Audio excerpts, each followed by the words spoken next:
The county seat was moved here in 1867, but the courthouse wasn't built at that point. It was not completed until 1876, and that's when they moved all the offices in here. But if you looked at the sign, and that's one of the reasons why we don't have it out front, if you look at it, it looks like the courthouse was here from that date, and it wasn't. The mining was just getting started at that point. We date most pictures that we have of the courthouse or the town, whether the courthouse is here. If it's courthouse is here, we know the picture was taken after 1876.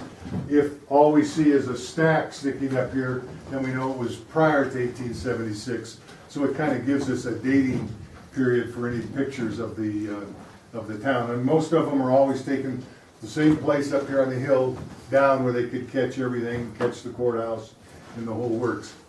When the watchman lived in here, this was kind of his office, living room, this type of thing. He would come into here, you could come in here, but he didn't want to have to go outside to go to the next room.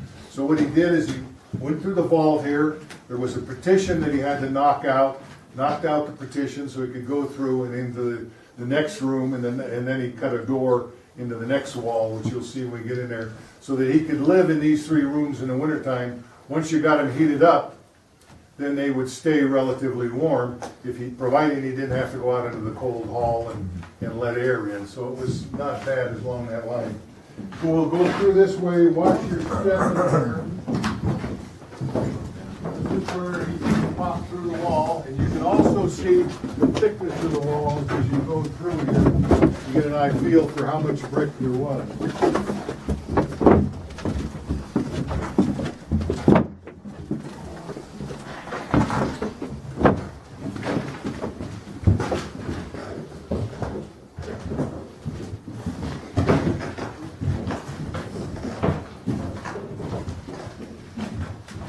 This was the recorder's office here.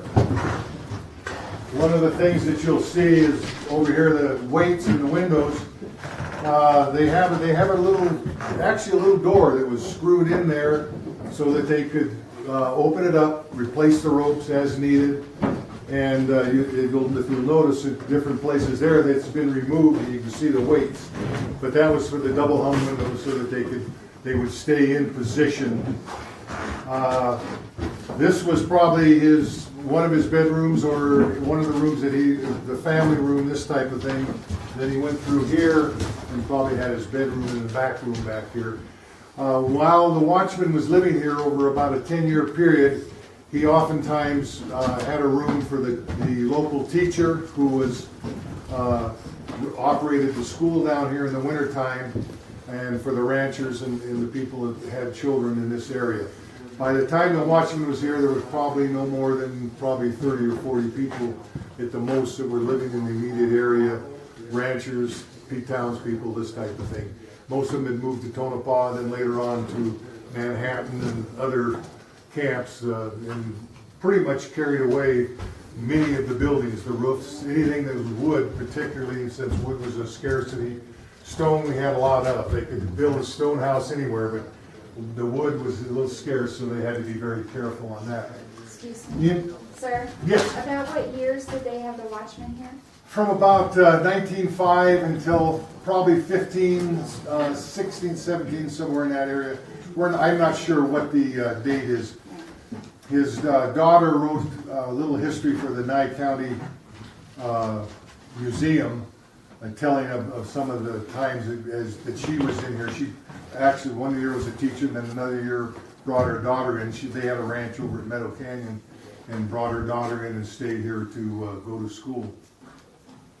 But I don't know, she didn't ever really give a terminating date as to when the watchman was out. Once he was out, there was no longer a watchman here. Then the building was pretty much left open and allowed. That's when the windows and the doors and those kinds of things were taken as needed by different people. Any other questions? Okay, into here with the treasurer's office.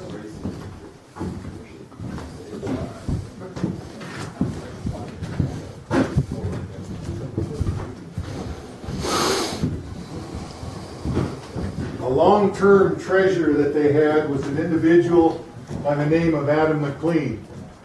And Adam McLean was an old bachelor. He slept right in his office here. He pretty much, then he boarded out in town. He didn't cook in here, but he boarded in town, but he did sleep here in his office. And it held the office for years and years. Everybody had a very high opinion of him. He was an older man, was getting sick with age and illnesses. But he had, everybody considered him as having done a fairly good job. It turns out that he was due for an audit. And one of the county commissioners insisted that they come in and physically count the money. Since they had no bank here, whenever they got any coin or any bills, they were brought to the treasury, put it into the vault here, and was supposed to account for it until such time as they could send it to a bank or transfer it to a bank. They were going to come in and do the checking. That morning, the janitor, a 14-year-old boy, came in to clean the rooms and get things, the fire started, whatever it was that they needed to be doing at that time, and found Adam sick in bed. Immediately went out and got the doctor and some friends to come in, and Adam told the doctor that there wasn't much that he could do. He'd taken poison, rat poison of all things. You can imagine kind of a nice, long, slow death. And that there wasn't much he could do, but he wanted to kind of confess to what had occurred. He borrowed some money from the treasury for a mining venture in Manhattan. Now this was before gold had been discovered over there. There was some mineralization, and the mine that they went into turned out to be not much of a mine, and he ended up losing the money that he had borrowed from the county. So the next venture Adam tried was, he thought, well, he'd buy a little piece of property here in town, and it was vacant, and put a vegetable garden in there. The vegetables should sell well, out of the way place, something fresh like that.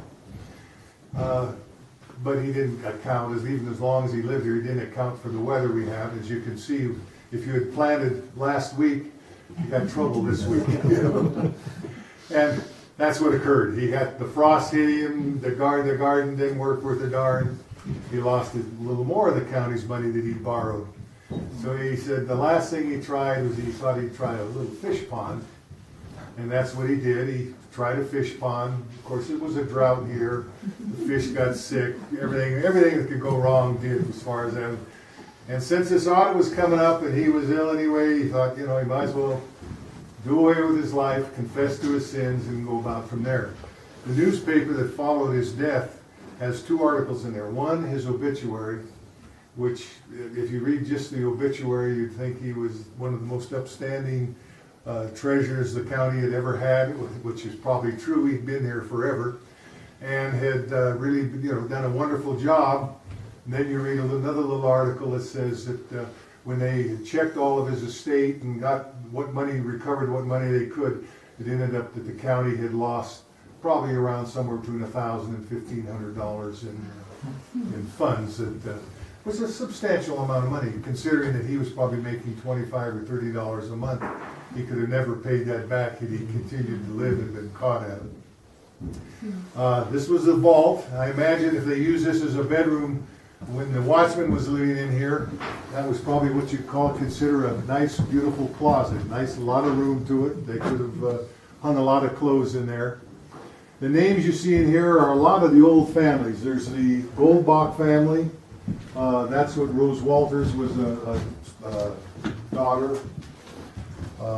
Charles and Betty were her brother and sister. Dorothy was another, Dot was another of the Goldbach family. The Cornell family, there's a number of them in here that are old Central Nevada families that were here, or still, some of them still around now.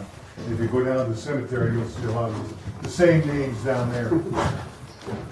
Coming in over here,